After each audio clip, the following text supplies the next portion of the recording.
alguna repetería incluso, en familia, a lo mejor 2 o 3 hermanos, que fueron masacrados, es decir, los metieron en una trampa enorme, la desidia de los mismos militares españoles, y de eso no se ha repuesto España nunca. Es decir, fijaros que después vino todo el proceso de la dictadura de Primo de Rivera para evitar que el rey cayera, pues porque realmente había un descontento social en España, el anticlericalismo también, es decir, esa iglesia convertida en una casta, algo desentrañada de los problemas auténticos sociales, es decir, no tenía mecanismos todavía ni herramientas para tener una presencia social que a la gente confortara. La iglesia estaba con los ricos de alguna forma y con la sociedad instalada, lo cual no evita que hubiera francotiradores, llamemos del padre Luque, llamemos de muchos jesuitas y de mucha gente del clero diocesano, como en este caso del padre José María Rubio, que las jornadas que se hicieron en Dalía, yo allí le decía que era un hijo de la Rerum Novarum, es decir, es realmente un hombre que siempre estuvo en el mundo de los pobres, a pesar de que a lo mejor la iglesia diocesana instalada por un tío suyo que se lo llevó a estudiar para sacarlo del arado, del campo, de la pobreza,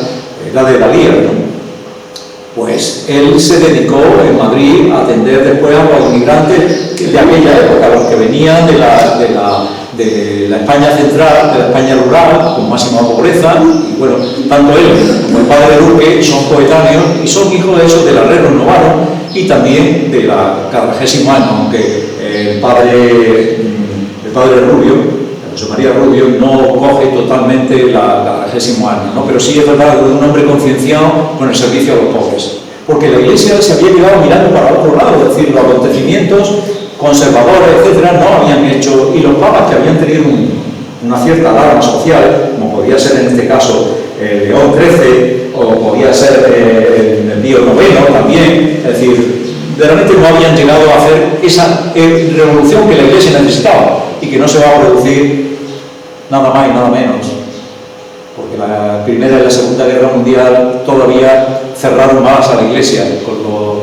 los miedos de la Rerum Novarum, de los ismos, del marxismo, de la religión y obvio del pueblo, para los ateos, todo ese tema no se va a producir hasta el Papa Bueno, el Juan XXIII, cuando un hombre verdaderamente decía que la Iglesia necesitaba abrir las ventanas, limpiar las telarañas, ¿no? Y realmente estar presente allí en el mundo del dolor, bajar a la arena, esto que hoy nos dice también el Evangelio, ¿no? Y que nos decía el Papa Francisco, ¿no? Es decir, iglesia con pastores con olor a oveja, ¿no? Es decir, bajar a la arena, bajar al contacto con los más pobres, que en eso la Iglesia había dedicado pocos recursos, ¿no? La compañía sí es verdad que había evolucionado, y había evolucionado por todo lo que se produjo en la guerra civil. Después, a ver si nos da tiempo a contar por qué eligieron al padre Reina para ese tema, ¿no? Es decir, porque el padre Reina fue un elegido, fue un hombre que por su carácter, por su tranquilidad, por su forma de mirar, por su silencio, por su razonar, era un hombre de Dios, y entre los estudiantes se tuvo la certeza de que a Almería tenía que venir alguien que cambiese toda la comunidad. Puedo leer, no sé si nos da tiempo, lo tengo por aquí, los que fueron primeros compañeros del padre Reina, a ver si no me desengancho mucho de... Y él es en el momento en que viene, en el año 1941, en 1941 es el padre superior, está el padre Luis Martínez de la Torre, un padre, perdón por la expresión, zorrillo. Zorrillo significa listo para muchas cosas, pero también es verdad que en algún momento también alguna obra se la reportó al padre Reina, porque el al padre Martínez de la Torre, en un sentido un poco carácter sevillano, carácter así, se le veía venir, ¿no? Pero quizás al padre Reina, que coincide en la comunidad con él, ahora diré quiénes fueron sus primeros compañeros y por qué vinieron aquí. Ya sabéis que la comunidad de los jesuitos, la República en el 31, por la ley de 1932 y la ley de órdenes religiosas, se le incautan los bienes, se le incautan todos los bienes, solamente por la compañía. Después aquello que se decía, ¿no? Cuando veas las barbas del vecino, veas pelar, con las tuyas remojar. La Iglesia, fijaros que la Iglesia del Sagrado Corazón queda todavía en mano administrativa del obispo en aquel momento. El obispo no sabía que que ese paso que él daba, que fue el anterior obispo, pero el que ellos dieron, después iban a ir a por ellos, ¿no? Entonces, todos los bienes de la Compañía de Jesús, quizá como la más líder en aquel momento, todos sabemos la leyenda del Papa Negro, que los jesuitas cuando se reunían a sus capítulos generales era porque había que cambiar algo, ese liderazgo de hermanos mayores o de hermanos en un concepto por extensión, por lo que fuera, por el carisma de la espiritualidad ignaciana, que también se había quedado un poco de pantalla, pues se hace, ¿no? Entonces la compañía sufrió una incautación de bienes. Los jesuitas que se quedaron pues viviendo en chetus, es decir, en pisos casi donde no podía haber más de dos, es decir, no podían constituir comunidad, y siempre que no hiciesen proselitismo ni nada de eso. Entonces los compañeros que en aquel momento cambian totalmente la comunidad, y lo digo porque son de los primeros que llegan, en el catálogo de 1940 no aparece, aunque ya venía por la Almería, no aparece a finales del 39, los catálogos se hacen al año siguiente. Ya estaba viniendo como estudiante a ver, ayudar un poquito en la situación que había quedado Almería, tener en cuenta que vais a una comunidad con 3 mártires, es decir, el padre Luque, un hombre enormemente social, al cual le decían los milicianos que primero le pusieron de guardia, que iban por el paseo y se lo llevan al casino, y que incluso le llegan a decirle al padre Luque que juegue al dominó con ellos. Son cariñosos y lo defienden. Padre, al obispo lo matarán, pero usted no, porque usted es el cura de los pobres. Le dicen al padre Luque, son los testimonios que yo recogí en ese libro, y todavía la gente que sobrevive de aquella época o que han oído a sus padres, el apóstol ciertamente de la chanca, el apóstol de los pobres, aquel irse al puerto con los obreros, pedirle algo de dinero también a los ricos de Almería para llevarle allí, y llevaba incluso revistillas para que leyeran algo al que sabía leer. Siempre ponía cada bolsa que la llevaba a los lugares de cosas materiales, no solo de pan y del hombre, también le llevaba alguna cosa, le daba alguna oración, le daba alguna cosa para que aquellos hijos de milicianos que habían quitado, a sus padres le habían quitado el hambre, y a ellos mismos, pues daban una escolta con fusil y todo a un hombre todavía con sotana por el paseo, lo llevan al casino, lo llevan, pues todo ese tema, ¿no? Al final, pues ya sabéis que en Almería no gana la sublevación militar, sino que gana la República, después de muchos de los militares que se sublevan, algunos son pasados a las armas en la garrofa, aparecen los cadáveres flotando, es por donde ya empiezan pues la alarma social que crean, empiezan a llevarse a los que van a dar el paseillo a lugares pues, como el Pozo de la Lagarta, el Pozo de Taal, pozos que habían hecho para prospecciones de agua en una tierra condenada a sed, pero que no habían dado resultados. Ni los ingenieros habían acertado, ni mucho menos, a pesar de que la bajada de agua no tenían los suficientes estudios como para... Y allí, en el Pozo de la Lagarta, etcétera, veréis en la foto aparece, de vez en cuando aparecerá por ahí doña Carmen Góngora. Yo no tuve la suerte de conocerla, he conocido su historia, me la contaron mi abuelo, me la contó, en fin, mucha gente de Almería. Carmen Góngora fue de aquel sindicato que el arreglo Novarro ya hizo que la Iglesia pusiese también sus sindicatos católicos. Había que estar en la lucha de los sindicatos y hablar en el mismo idioma que ellos, ¿no? Entonces, pues, lógicamente el sindicato católico de la UJA, que lo llevaba Carmen Góngora fue una mujer que se vino a Almería, ella cosía muy bien y se ganó la vida cosiendo para tiendas y almacenes, etc. Después puso un taller, y el padre Rodríguez, que es uno de los que escribe el diario Escondido, la conoce. De hecho, después, cuando los jesuitas son perseguidos y ya van a por ellos, no olvidéis que detienen al padre Luque porque el alzamiento, en un momento determinado, lo ganan dos cosas esenciales. Primero, un grupo que viene de la base aérea de Armilla, que viene con buena ametralladora, buenos automóviles, potentes vehículos, y que por desidia de los que estaban en el puerto de Abra, en la Guardia Civil, en la bajada, del puerto de la Ragua, los camiones aquellos lo dejan pasar, y claro, se sublevan a favor del gobernador, en ese caso Peinado, que estaba enfrentado a los militares teniendo una sublevación de los militares. Los militares en un momento determinado ven que aquello no va para arriba, habían venido incluso mineros, que otra cosa de la que tenía Almería mucho. Es decir, el contexto social es que las minas también habían fracasado todo el final del siglo XIX, principios del XX. La gente se arremolinaba en ese barrio de la Chanca porque el puerto era la única salida económica, daba puestos de trabajo, de entibadores, de llevar peso, incluso de posible salida para la emigración. Oye, ¿vosotros de dónde venís? ¿Por qué no nos lleváis? El puerto, con cuevas, allí entonces no pensemos que había viviendas sociales ni nada de eso. La gente escarbaba a mano esas cuevas que yo por lo menos conocí recién venido a Almería,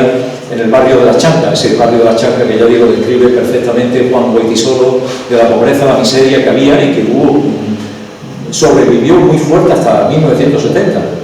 que yo recuerdo pues, haber ido por allí, fue cuando las inundaciones, y se lo llevaron a la otra zona donde ya el obispo Surquía Goicoechea dijo que actuaran los jesuitas, para que los marianistas cogiesen esa parte de la Chanca y los jesuitas cogiesen otra vez el apostolado de aquellas viviendas que se habían hecho para los afectados por la inundación, y que incluso ese obispo social que fue Surquía Goicoechea dio su palacio en un momento determinado. Empezaron a vivir allí, vivieron también en lo que hoy es la casa de lo que fue Palacio de los Valles, al lado de la estación donde está la estación de autobuses, ese lugar donde ha estado la alcaldía durante un tiempo, ¿no? Entonces, bueno, pues los compañeros del padre, estamos hablando del año 40, en el padre Joaquín Reina, todavía, una vez que ha terminado su periodo de formación, que ahora lo vamos a repasar, pues los jesuitas lo destinan todavía indecisos, está la República, no puede estar en España, lo pueden detener, puede haber problemas, y lo destinan como miembro que puede dar ejemplo en la formación, porque es un hombre de Dios, porque puede ser un buen concepto educativo. Eso los jesuitas lo miran mucho. Es decir, yo tengo mis compañeros, que todavía me acuerdo de uno de ellos, que era muy de ambiente de Linares y que era muy crítico, ¿no? Con esa faceta a lo mejor conservadora de los jesuitas. Claro, en el noviciado nosotros nos pusieron como modelos, pues siempre nos ponían entre el ángel que nos recibía y también los que formaban parte de la comunidad, el padre maestro de novicios, que tenía ese nombre espiritual y tal, pero alrededor suya pues nos pusieron a hombres, dos catedráticos de física nuclear, gente de la universidad, también un profesor de la Universidad de Filosofía. Es decir, claro, este compañero mío en el noviciado, claro, nos pone modelos para la enseñanza o modelos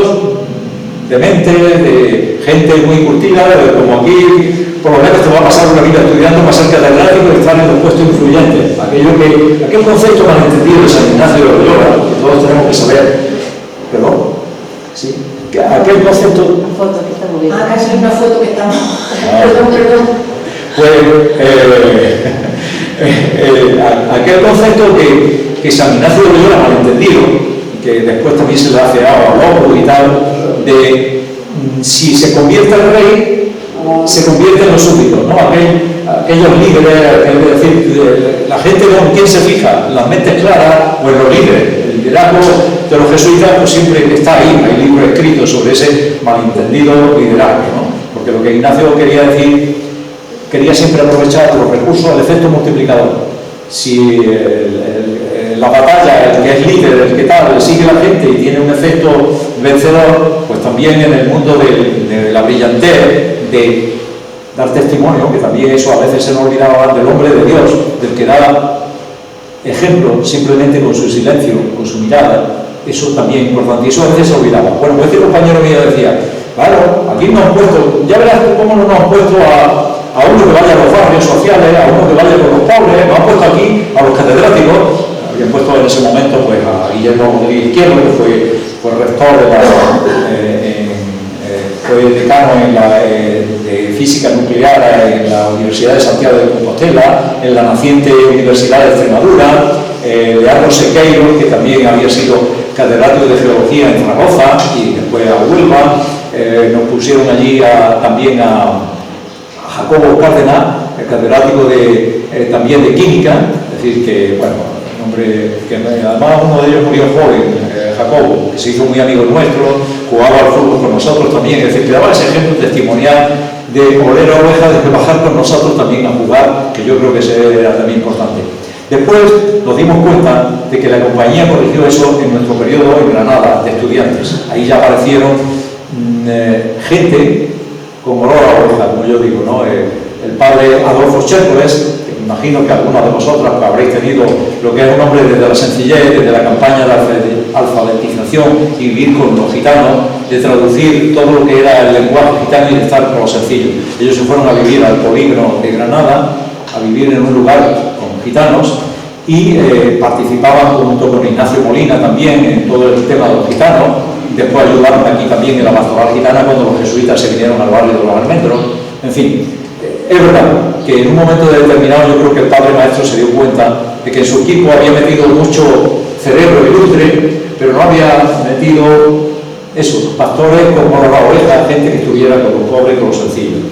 Y bueno, pues los compañeros que aparecen ya en el catálogo de 1941, que supone el curso 1940, la compañía quiere empezar a superar el trauma de aquellos 3 jesuitas que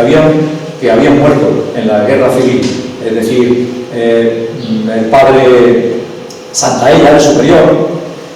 que hace poco, por la causa de beatificación, se buscaba. Algunos dicen que el padre fue arrojado a las calderas del Jaime I, es decir, la República ganó por la presencia del Jaime I, un barco que venía de Cartagena, que había fusilado a 2 oficiales que eran gente de estudio, que eran tan revolucionarios, gente del pueblo, pero con esa bestialidad, que lo arrojaron al mar y se hicieron con el Jaime I. El Jaime I era uno de los mejores destructores que teníamos entonces y que entró en el puerto de Almería precisamente con aquellos que estaban bajando, porque quizá el gobernador lo pidió, que estaban bajando de armilla con un material fenomenal y fusilaron a los militares que se habían sublevado. A mi abuelo lo degradaron también. Mi abuelo simplemente recibió instrucciones. Claro que la guerra era así, ¿no? Es decir, nadie que fuera, ellos obedecían a los superiores, un superior militar le había dicho vete a este sitio y después resulta que bueno, estuvieron a punto de fusilarlo, gracias a un hermano que se puso allí y no ve que no ha hecho ningún delito de sangre y tal, y lo salvó de aquellos paseillos y tal. Bueno, pues los jesuitas fueron el padre Martín Santaella de Granada, un hombre buenazo, gordito él, con lente de vaso de culo, como aparece por ahí, no sé si habrá aparecido por ahí, se ríen de él, no era el superior de los jesuitas y lo arrojan a las calderas del Jaime I. Algunos dicen que ahí desapareció, otros dicen que no, que fue que viendo que tuvo una crisis de respiración, lo llevaron al hospital y ahí desaparece su cadáver hasta que al final lo encuentran. Y hace poco que pidieron ese certificado, yo no sé si son esos restos verdaderos o no, el ayuntamiento sí nos dio para la causa de beatificación que se está llevando en Roma, pues un certificado que dicen que aparecieron ahí unos componentes de ropa suya y del número que generalmente se nos atribuye a cada jesuita cuando entramos en la compañía, tanto para la ropa de la lavandería, para los calcetines, para todo, y se lo encontraron allí. Bueno, pues se supone. Después el padre Luque fue fusilado en el pozo de la Lagarta, junto con gente. Yo hablaba aquí mucho con una que era muy seguidora de los jesuitas, Ángela Casinello, que también la conoceréis a lo mejor muchas de vosotras. Ángela Casinello, su padre, Andrés Casinello Barrueta, ingeniero de minas, pues que fue muy colaborador de los jesuitas y diputado de la CEDA en el Parlamento, pues también lo fusilaron con él. Es decir, me contaba su hermana Pilar que a ella la llevaron en el 41, cuando en el Pozo de la Lagarta, después de sacar muchos cadáveres allí, pues a su padre lo reconoció por la alianza que tenía y que la había visto tantas veces y lo sacaron allí, y que aquel día no comió, es decir, en casa no quiso decir que habían encontrado ya el cadáver de su padre, pero en fin, noticia muy triste. Y el otro que mataron, que no era de la comunidad de Almería, pero estaba aquí para predicar por la Virgen del Carmen, lo llamaron en aquellos días de julio, ya no pudo volver a Granada, que había ganado la sublevación militar, las carreteras estaban cortadas y bueno. Por ahí también veréis al hermano que en aquel momento también cogió el último tren y se salvó con un padre que tenía cáncer de riñón y se lo llevó para Sevilla y se le murió en el camino, y el pobre pasó, que es el hermano Serrano. Por ahí aparezco yo con un jersey rojo y él también, que me dio mucho material para, antes de morir, murió en la enfermería de Cartuja, me dio mucho material para esto, ¿no? Y bueno, pues aparecen de los compañeros, los primeros compañeros que designan la comunidad de Almería tiene que ser una comunidad totalmente nueva. Superar ese trauma, no olvidéis que también 3 sobrevivieron porque quedaron escondidos en casa de doña Carmen Compra. Yo tengo el diario y algo en parte está, pienso que hay para una publicación y espero que alguno de los historiadores jóvenes de los jesuitas lo saquen adelante y merece la pena, aunque correctamente o políticamente correcto no son tiempos, igual que hay el diario también de un congregante que fue de Moya, de Diego Alarcón Moya, que fue después magistrado, juez, y que él temía enormemente hacerse fotos con la gente. Siempre yo recuerdo a alguien que me decía, Antonio, fotos no, porque como decía Diego Alarcón Moya, después estas fotos las reconocieron, fueron a los que detuvieron y los torturaron. Es decir, en Almería fue muy cruel la República. Es decir, ya sabéis que aquí hubo, y lo escribe este historiador nada sospechoso de ser de derecha,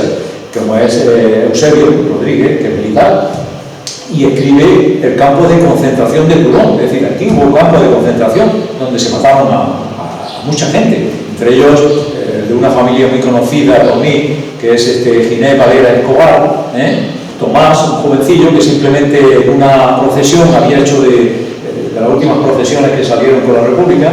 de allí del Sagrado Corazón, había hecho un poco era congregante, y alguien se fijó en él, sé dónde vives, y lo localizaron escondido en un cortijo de sombra de su familia, al final, y lo mataron, jovencillo, en el campo de Toulon. Se hicieron auténticas barbaridades, ¿no? Por eso digo que la guerra tiene eso. Y el hambre y todas esas consecuencias, en donde a lo mejor muchas instituciones, entre ellos el rey, entre ellos los políticos, totalmente para llevar a 10.000 hogares ese luto, que no lo ha superado. Fijaros que ya digo, después vino la República, después vino todo el tema de la guerra civil, después vino 40 años de Franco, después el tema para muchos de la represión franquista, porque había, por mucho que se quisiera controlar, había sed de venganza. Después vino el tema de la transición, que no fue fácil tampoco, porque había todavía mucho odio, y después nos llegamos, pues eso, el camino de que todavía destapar otra vez, cuando ya parece que el odio como la epidemia se ha paralizado un poco, otra vez se destapan las esencias del odio, que siempre está ahí, en donde pues solamente desde una paz actual tenemos que sembrar también, ¿no? Porque quien siembra odio recoge tempestades, ¿no? Quien siembra todo eso de odio, pues recoge ese mal. Los compañeros por ir concretando, porque yo digo que esto es muy extenso, por ir concretando, y es lo que muchas veces nos pasa a los historiadores, que nos entusiasmamos con el tema y lo esencial para vosotros es qué situación había en la época del padre Reina. En ese periodo, bueno, os leo los compañeros que había en el año 41 cuando él viene. Ya él viene como ministro, es decir, él viene realmente a ser el que administre la comunidad, es decir, el administrador, es el que el padre superior delega en él. El padre Reina suscita, a diferencia del padre Martínez de la Torre, que suscita entre los jóvenes. O sea, yo he conocido a algún congregante que decía, sí, es verdad que el padre Reina era serio, estuvo a los congregantes, pero es verdad que no tenía ese carisma para los jóvenes, sino para la espiritualidad. Y en aquel momento, a lo mejor, lo que la gente buscaba un líder más de tipo con los jóvenes que gastase broma. El padre Martínez de la Torre no era nada espiritual, era de la gente que llevaba de excursión, que organizaba pues, pequeñas fiestas con los jóvenes, todas esas cosas. El padre Reina tenía algo, que era esa espiritualidad que en la cercanía también conquistó a Celia Viña, la poeta, que realmente preparaba a los jóvenes congregantes para el teatro. Pero es verdad que él, en un momento determinado, quizá pues en ese momento del 42, en donde el Pentecostés tiene un antes y un después, una visión espiritual de que yo he vivido un tiempo en donde la compañía me ha tenido siendo modelo para los jóvenes, siendo modelo de formación, mi espiritualidad, mi silencio, acompañando como buen amigo, como hombre noble a los jóvenes. Gran labor, porque de aquella promoción salieron muchos jesuitas formados en el extranjero, no podían estar en España. Sin embargo, cuando ya él en Almería sabe y comprende por qué lo han destinado, cuando descubre, como ese cuento de los hindúes, ¿no? Buda, que descubre la pobreza y la miseria muy cerca de su palacio, él se da cuenta del enorme valor que en ese momento determina. Y toda aquella mujeres que constituyen esos extinguidos sindicatos, porque de alguna forma tienen un apostolado social en el barrio más pobre y mísero de Almería, como era La Chanca. Él sabe que ahí hay una herramienta, y en esa inspiración del 42, en ese sentido pentecostal de ser luz, él tiene muy claro los pasos que tiene que dar, ¿no? Y bueno, pues es donde él tiene ese momento de que a lo mejor abandona por algún momento a los congregantes y se dedica más a todo ese tema. El poder seductor que tenía Joaquín Reina era de tal forma y tal cosa que en aquel momento tan necesitado las herramientas eran muy concretas. Él, por ejemplo, cuando lleva a los congregantes, que lo dan en ese diario que digo yo de Llevo a las dos Moya, que dice cómo llevaba a los congregantes a fincas de Benadú, a fincas de Huerca, cogían el tren, o bueno, entretenía a los jóvenes y los sacaban de aquella miseria y de todo ese tema. Pero él en un momento determinado recibe varios ejemplos que son importantes. Por ejemplo, el Hogar del Canario, que era donde estaban todas, tenía responsabilidad la Compañía de Jesús,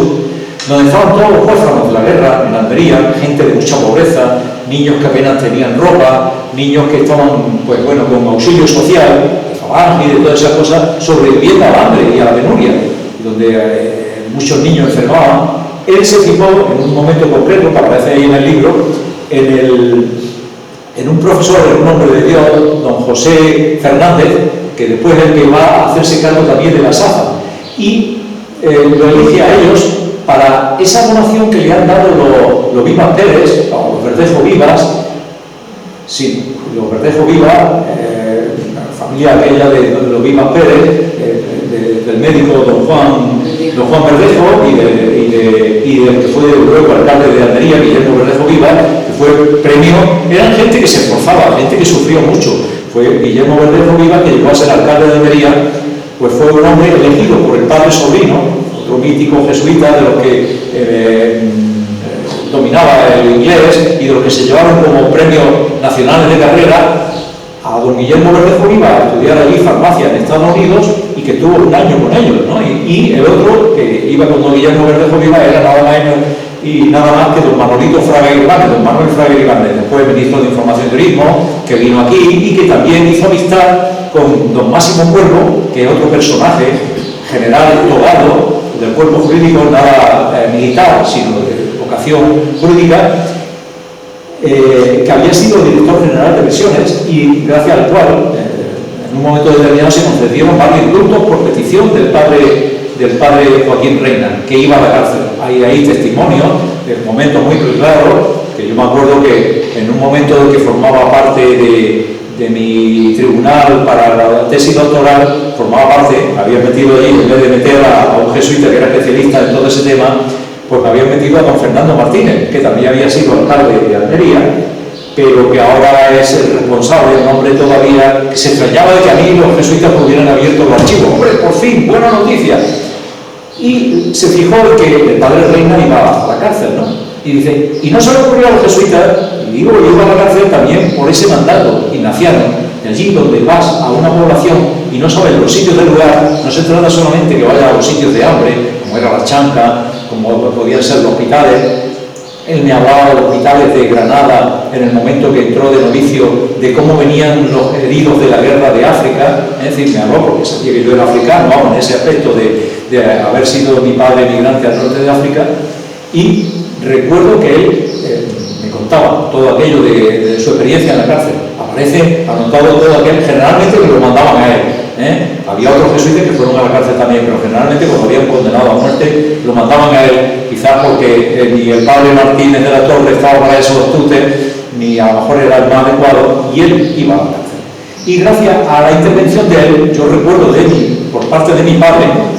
una vez que yo iba a la Roqueta y íbamos a ver a la abuela, y en los veranos pues me dice mi amiguillo ahí en el pueblo, y mi padre me acuerdo que una vez me dice, ve, ese compañero tuyo, ese que es amigo tuyo, su padre estuvo condenado a muerte, era de los líderes, los obreros de la Salina, que era la única industria que había en Roqueta, estuvo condenado a muerte, y se salvó por la intervención de un sacerdote y tal. Después ya supe yo que ese sacerdote era pues el padre Reina, que era muy amigo del hijo del general Máximo Cuervo, que es aquí el que aprovechó el tiempo en un momento determinado de su venida de Madrid como director general togado del cuerpo jurídico y tal, para sacar adelante todo el tema, fijaros, el tema de los invernaderos. Es decir, es el líder o el ejecutivo que da lugar a todos aquellos investigadores, que no recuerdo ahora un apellido vasco, pero almeriense, de los cuales sacan para adelante todo el tema de los estudios de sacar agua, de hacer pozos, de las técnicas del enarregado a través de los canarios que vinieron aquí, de las experiencias que habían tenido los israelitas en el desierto para convertir auténticos desiertos en vergeles. Y él era un investigador del Instituto de Colonización aquí en Almería. Curiosamente, su hijo, Rafael Cuervo Balseco, es amigo del padre Reina y es el que interviene, por lo menos que yo sepa, en la conmutación de la pena de muerte, que suponían delitos de intervención de sangre, de dos condenados a muerte. Entonces, uno de aquellos que mi padre me enseñaba, ¿sabes que el padre del domingo estuvo condenado a muerte? Se libró por los pelos, se libró por el sacerdote, decía. No me pegaba, lo investigué después si había sido el sacerdote en aquel momento de Roquetas, con el cual hablé, y dijo, no, eso fue, entre ellos don Juan López Martín, que vivía investigador, doctor en historia de Roquetas de Mar y canónigo de la catedral, dijo, fue la intervención del padre Reina, con el cual nos confesábamos todos los jovencillos, con el cual nos confesábamos todos los seminaristas, y porque era un hombre que inspiraba ese ser hombre de Dios, ser hombre espiritual. Bueno, yo me estoy pasando ahí y estamos pues en ese llegar a Almería, en ese antes y después, en ese pentecostal, de ver que él había estado a lo mejor, pues quizá por los mismos superiores, dando un ejemplo espiritual, pero no apartado a lo mejor del punto de la pobreza. La otra donación que le hacen al padre Joaquín Reina es a través también de los Vimas Pérez. Donaron no solamente lo que hoy es el Colegio de la Safa, cierto, tiene una instalación ahora preciosa, pero que el gobernador civil se lo negó a la compañía durante mucho tiempo, se lo negó a la compañía, y ahí es donde el padre Reina, cuando ya era superior, tuvo, porque muchos jesuitas, más de tipo conservador, etcétera, y conozco algunos, pues le decían, hay que ver todos los niños ahí, muchas veces sucios, harapientos, que venían a aquella escuela nocturna que la Safa, en principio, la escuela Loyola, tenía al lado de los jesuitas, en pleno centro, en un edificio que después, en el año 65, lo declararon en ruina, y como todavía no estaba preparado aquella donación que en justicia le había dado los Vimas Pérez en el barrio Alto, un edificio bueno, que ya lo ocuparon en el 68, todavía estuvieron allí esos niños, como decía, le decían a algunos jesuitas al padre Reina, ¿por qué no esos chavales no lo lleváis allí? Bueno, que estuvieran esos chavales para algunos jesuitas eran también problemas de familia, que armaban allí jaleo, problemas de personas que tenían mucha pobreza, viviendo en el barrio de las Perchas, que era el barrio de las prostitutas, viviendo hijos muchas veces con problemas de sus madres y cosas de ese tipo. Llevárselo allí, algunos no querían tener eso en pleno centro de Almería. Y el padre Reina tuvo que sufrir uno de los primeros problemas es ponerse en contacto con otro gran hombre de aquella época, el padre Villordada, para que una institución jesuita que estaba recogiendo, quizá incluso con el padre Villordada, tuvo que irse al mismo general Franco y decirle, necesito ayuda. Curiosamente el general Franco no le negó esa ayuda al padre Villordada, y dicen que fue un hombre que siempre que Franco llegaba a Jaén preguntaba por el padre Villordada, porque le impresionaba también esa profundidad espiritual del padre Villordada. Con el padre Villordada logra un nuevo acuerdo para que aquellos niños sean acogidos por la Safa, es decir, no dependan de lo que después le van a echar en cara al padre Joaquín Reina y que hace que tenga que salir como superior, que era que la comunidad de Almería era una comunidad pobre, que no entraban, que salía más dinero del que entraba, que aquellos jesuitas que no daban clases ni nada, que eran curas de residencia, no se movían lo suficiente. Él logra el tema de moverlo de aquella donación de de una casa que también puede suponer montones de problemas para el padre Reina, porque fue una donación con mucho cariño, pero de una especie de cortijo antiguo, que muy mala instalación, tal como lo describe, no sé si en este libro, quizás no, pero en el libro Almería y los jesuitas, 100 años en compañía, describen aquel edificio. Bueno, ¿qué os voy a contar a vosotras? Que hacía agua por todos lados, cuando llovía la gente en habitaciones que no eran como para hacer ejercicios espirituales, tenían, eso sí, un pequeño jardín, estaban en las afueras de Almería, en plena vega, y servía pues para, pues algunas veces se celebró allí, con todo el calor y todo el día de San Ignacio, se hicieron carreras de saco, cosas familiares, pero la cesión la hicieron a nombre del padre Reina, curiosamente, a pesar de que el padre Martínez de la Torre, no, superior de la comunidad. Los Vimas Pérez hicieron esas dos donaciones que suponían eso, como el tema de que se hiciera cargo del canario, de aquel hogar de niños huérfanos de la guerra, para el padre Reina. Y el padre Reina es que, viendo aquellos matrimonios que le ayudaron, entre ellos el de don José Fernández, pues lo nombró entonces primer director de la escuela Safa, primer director, que estuvieron durante muchos años. Conozco alumnos que iban allí, algunos que se prepararon muy bien, en una cierta formación profesional. No recuerdo, tuvo grandes profesores en la SAFA, ¿no? Y preparó a gente muy bien, ¿no? Pero ya digo, estuvieron deambulando por allí hasta el año 65, que ya consiguió el padre José Luis Díaz declarar aquel armatoste en aquel edificio que se venía abajo en ruina y era un peligro. Y efectivamente allí lograron los jesuitas algo que después mucha gente abomina, ¿no? Que es el edificio de Loyola, que son 10 plantas al lado de la iglesia del Sagrado Corazón. Hoy consideramos un atentado, pero lo hizo y logró allí que se pusieran las congregaciones local en un lugar muy desaprovechado, es decir, y lógicamente ya en el 68 se logra que el edificio del barrio Alto, la delegación del gobierno, es decir, el gobernador civil, de ese edificio para que se estaba utilizando para un fin bueno, de correccional de menores, se diese ya para la escuela Safa. Y ya desde entonces, desde el 68, la escuela de los jesuitas, acogido por la institución Safa, Sagrada Familia, está allí. Ya digo, la otra gran cesión, que en aquel momento era una gran finca, una finca enorme, fue la de Cortijo Grande, donde también empezasteis a atender vosotras, estuvisteis atendiendo la casa de ejercicio. El padre Reina era muy consciente de que no solo de pan vive el hombre, y de que esa espiritualidad había que transmitirla en la gran herramienta que San Ignacio de Loyola había dejado a los jesuitas, que no era ese liderazgo, eso que después malinterpretan a lo mejor algunos de las mejores universidades,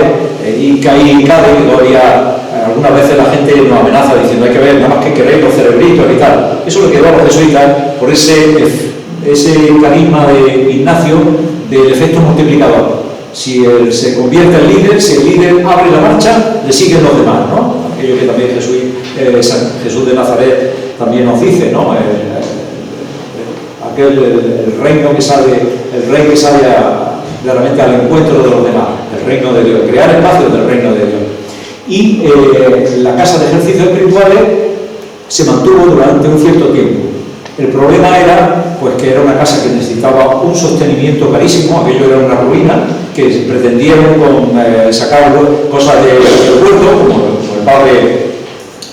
Villalaba, con la Safa, ser una economía autárquica, porque el país vivía con una economía autárquica, es decir, estábamos aislados de todas las naciones, se habían retirado los embajadores hasta el año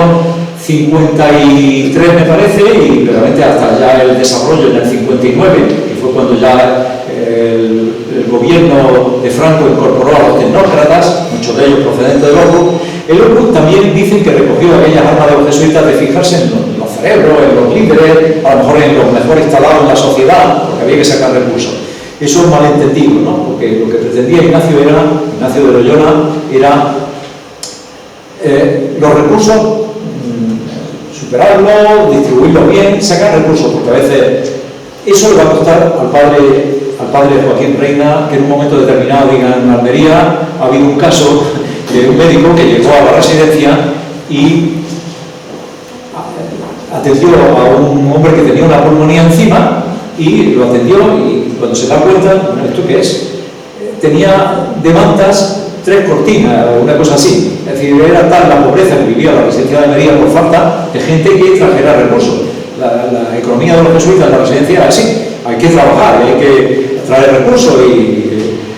no solo el espíritu muy valor, hay que también pues, aportar la sostenibilidad. Se da cuenta el medio de que aquel hermano tiene una pulmonía y que no son mantas, que son. Y rápidamente pues, lo denuncia aquello. Viene el padre Moreno Pareja, que era un jesuita de una institución de los ricachones de Antequera, claro, pero el padre Reina le acusa un poco en ese último momento, el que había sido el administrador y el que había llevado muy bien los recursos en el momento que fue ministro. Sin embargo, cuando fue superior, tan pendiente muchas veces de traer recursos, de dar ejercicios espirituales, y ahí es donde él trabajaba más de lo que debía. Es decir, estando ya en un sentir de convivir con la enfermedad, esa limitación, él era elegido para ser confesor de mucha gente, para dar algunos ejercicios espirituales, y ya digo, hombre de confianza, de hombres tan eméritos de la Iglesia como Ángel Herrera Oria, como Ángel Surquía Goicoechea, cuando llegó a Málaga, en fin, de gente que realmente, y como decía también don Juan López Martín, era nuestro sacerdote preferido para esa comunicación espiritual que necesitaban los seminaristas.